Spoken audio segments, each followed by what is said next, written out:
outdoors. I'm down here in Southeast Ohio, living the good life. It has been a great weekend. Sunday morning, and I've got a number of things I'm trying to get done today. So this is the last weekend of August, which, man, summer has slipped away quickly. Fall is coming. Hunting season is coming. And I got a lot to do, not only to the barn, but back on the Habitat Oasis project. There's a lot going on. So I thought I'd hit a couple things today. I'm going to talk about, I'm going to give you a long overdue update on the darn barn. As you can see behind me, we've made some good progress. And I'll let you know what's done, how it's gone, and what the next steps are. And then I'm headed back to the Habitat Oasis project where I plan on planting my Vitalize seed carbon load. So if you haven't seen any of my videos about carbon load, a couple buddies of ours started a business, Vitalize Seed. And what they're doing is they've got 2 seed mixes, and they are designed to take advantage of the nitrogen carbon cycle and actually promote that cycle and create healthy soil. So the guy's running it. One of them's been planting this for years. The other has gotten into planting it, I think in the last year. So Al and Jared, great guys that if you've got questions about the product, they can answer. They've got a Facebook page. They've got a website. So after you hear all this, if you're interested, check them out. Anyway, the first step was in the spring. I planted their nitrogen boost, and that is just a seed mix. I think there's 13 different seeds in it that all are designed to promote healthy soil with nitrogen, nitrogen producing plants. So it's time to terminate that and plant carbon load. Everything in the carbon load needs that nitrogen. So it's going to use the nitrogen and it's going to replace that nitrogen with carbon in the soil. So it's a really cool cycle. That's the very, very short version of what it does. But I'm getting ready to go do that. So I was very pleased with how the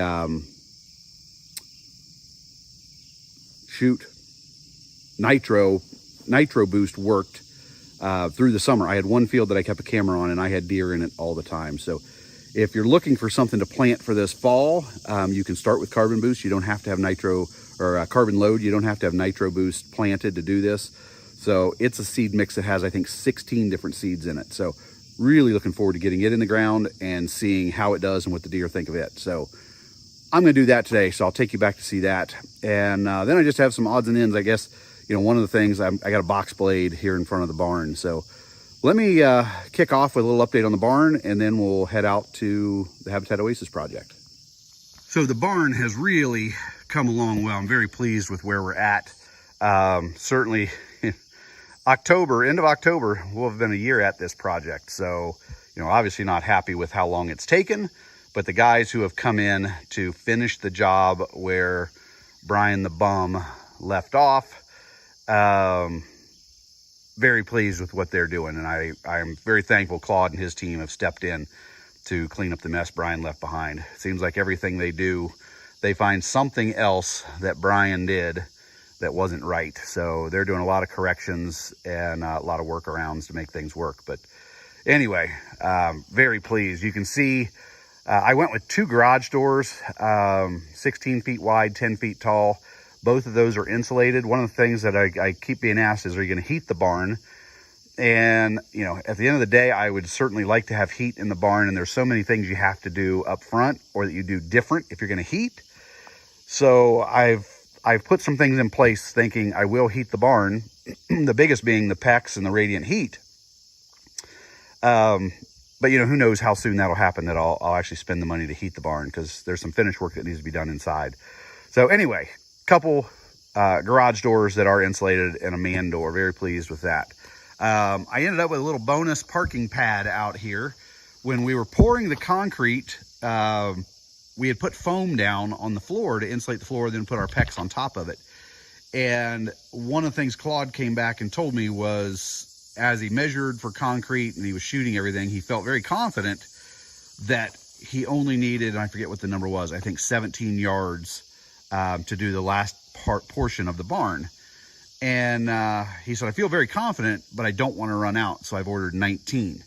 So I couldn't stand the idea of seeing 2 yards of concrete leave here in the truck that I had paid for or get dumped in the on the creek bank or who knows where. So I framed up a parking pad out here beside the barn, and I basically framed it up with 3 sides. And I told Claude and his guys, I said, start pouring from the front, pour towards the back, and you know, once you get as far back as you can, grab another 2x4, put it across the back, and we'll have a nice form. So what we ended up with was almost 2 full yards there. So he did a nice job of calculating inside, and we put a little planning in place so that I've got a spot there. So it's right there by the hose bib, and I can rinse off the tractors. I plan on putting, I've got a small shed, it's 10 by 12, something like that, that I'm gonna move over here by the barn. I'm gonna put it behind that, so it'll give me an approach to the shed as well. So nice place to work out of the mud, and we'll find some use for it, but real happy about that. Other things on the outside, before I go inside and show you the concrete, one of the things I'm doing today is measuring metal to see where we need some additional metal. You can see we got a big crack here where the side piece was not cut properly, but that's par for the course with Brian the Bum. So we're gonna replace a couple pieces there, and I know we'll put a corner piece on there, but I just like to tighten it up a little bit better. So I'm gonna go around, do some measuring, make sure that when Claude and his guys come back, we've got everything we need to be able to finish up the barn. They only come back once to mess with metal. So those are a couple things. I got some metal here on the side that I'm not real happy with the condition. It's a little beat up, kind of hard to see with the video, but we're gonna replace that. I want this barn to look good when it's done. So that's one of the things outside. As we look around here, you can see I've been driving in and out through the mud, and put down some plywood scraps to give me an approach without driving through the mud all the time. One good thing about our August weather is, you know, with very little rain, this has dried up pretty well. This thing has been kind of a mess. So it's probably as dry as I'm gonna see it. I'm gonna get out the box blade today. We're gonna level this up and get this thing ready for some gravel. Couple things we did out front to control water. Right across the front of the garage doors, you can see it back here, we put in a 3-inch perforated pipe that it comes out right here at the side. That goes all the way across the front of the garage doors. So that's one thing to catch some water. But because we do have a decent hill here above the barn, we also put a drain here below the wall, French drain there that drains. We're gonna add one more right down the middle. I wanna make sure we don't have a bunch of water ending up under my slab, and I don't want my parking spot to end up soft. So gonna get this thing graded real well. He's gonna put a drain in, it'll come straight across here, tie into this other drain we've already got in place. And we should have a pretty good system for pulling water away. So that's one of the big things. If you notice my wall here, I got my septic tank above there. Something is seeping out of there, so they're gonna dig that up, make sure that that's closed up real well, and clean up that mess there on the wall. So anyway, that's what's going on outside the barn. Let me take you inside, show you how the floor came out. My barn is a mess because now that I can close it up and lock it up, I've started throwing all my stuff in it and cleaning stuff out of Josh's barn. So let me get you in there. It's a mess, but we'll get it in shape. All right, inside the darn barn, real happy with all the space that I've got. It's gonna serve me well, but you can see they got the concrete in, and I'm real pleased with how it came out. They broke the floor up into 2 sections. So they poured that side first. And I think I mentioned, you know, this is the manifold for my radiant heat right over here on the wall. We pressurized that, put about 42 pounds of pressure in it so that A, to test the lines, B, to tell us, you know, if we did anything that damaged the lines while we were working, we would know immediately that we'd done something. So good news is it held pressure and it's in real good shape. But when the guys came in, fortunately we had a good dry day and we were able to back the concrete truck right up to the door. And these boards that I've got here were actually laid on top of all the PEX in the barn. So the guys had some place they could use wheelbarrows and they could walk on without stepping on my pecs all the time. So they brought the dump truck in, filled up wheelbarrows. They would wheelbarrow it to the back and dump it, and then we had the concrete guys working it. Sure looked like hard work to me, and but they had several guys doing it. They did a real nice job. We did the one side of the barn, got it done. They put in an expansion joint between, or basically it's a, yeah, it's two pours here where we've got foam between them, and that's there so that we don't end up with a crack or something that damages the entire concrete floor. But they came back the next day, they poured the second half, and again, did a really, really nice job. So very pleased with how the concrete has come out. So that's the update on the darn barn. I'm gonna go get the box blade. I'm gonna work on doing some cleanup out here, and I'll show you how that goes and what it looks like when it's done. So you can see how it looks now. We'll get her hopefully cleaned up real good, and I'll show you in a bit. Well, nothing like waiting till the hottest part of the day to come out here and walk this field and seed it. This field's just under an acre. I've got 2 bags of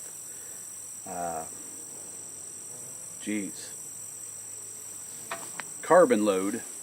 2 bags of carbon load that I will put down on this field. With me broadcasting it, you do tend to go a little bit heavier, and I'm going to do that, and then I'm going to run over this field with the brush hog.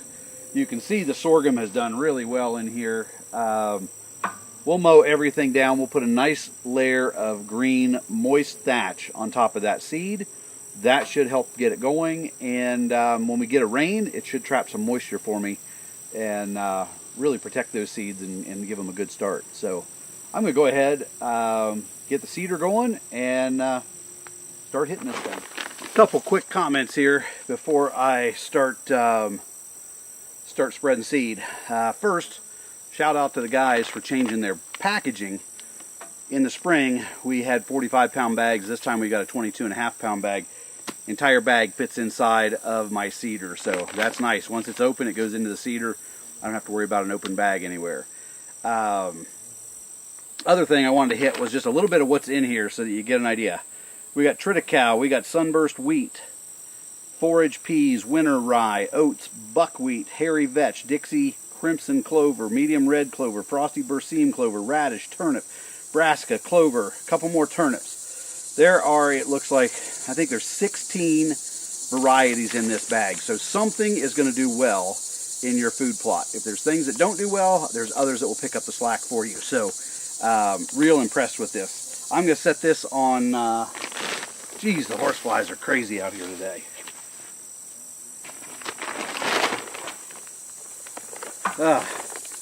Okay, I've got my seeder set on 2. We're going to do some spreading and see how that goes.